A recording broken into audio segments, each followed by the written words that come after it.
nearly every athlete's dream to represent their home country in the Olympics or any other international competition. And for some, their heritage offers opportunities to compete as well, but for the land of their ancestors. One Richmond cyclist has just returned from just such a trip, one he'll remember forever. For a guy who took up cycling in college to avoid parking issues at VCU, Johnny Phan's pedals have taken him farther than he ever imagined. In our first story, we told you how, based on his cycling times in amateur events here on the East Coast, he was invited to join the Cambodian cycling team for the Southeast Asian Games in Vietnam. You may not have ever heard of this competition, but it's as big as any that you'd find here in America. I've grown up all my entire life in the U.S. and I've never heard of the Southeast Asian Games, but there it's a really big deal. And, you know, these are Olympic hopefuls. 11 nations were represented in the games, but only 8 fielded teams in the cycling events. Even so, several of the other countries' teams were bigger and better funded than the group Phan was with from Cambodia. I was racing riders who do this for a living. This is their job. This is what they do. They travel around the world and they race professionally. They make money doing this. And yet, in the 2 events in which Phan raced, he finished in the middle of the pack both times. No athlete goes into a competition just looking to do all right, but for an amateur, it was a great showing.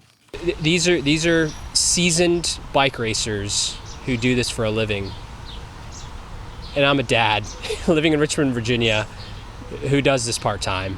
So to know that I belong and that I was not out of my element was really affirming.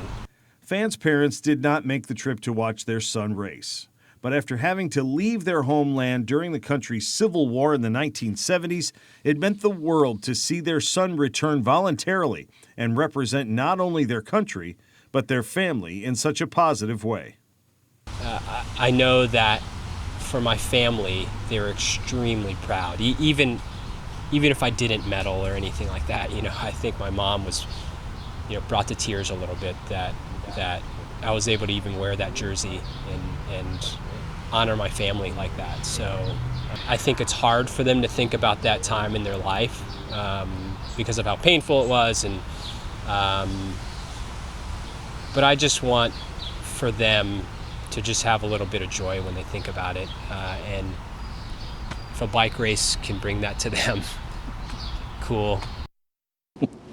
Phan's trip over to the games included a 14-hour flight from Washington to Incheon, South Korea. His return home was even longer, a 30-hour journey that included a 10-hour layover in Doha, Qatar. Still, it was a trip of a lifetime, and if the Cambodian team came calling again, Phan would jump at the chance to race with them. For now, though, he'll take a much-deserved rest.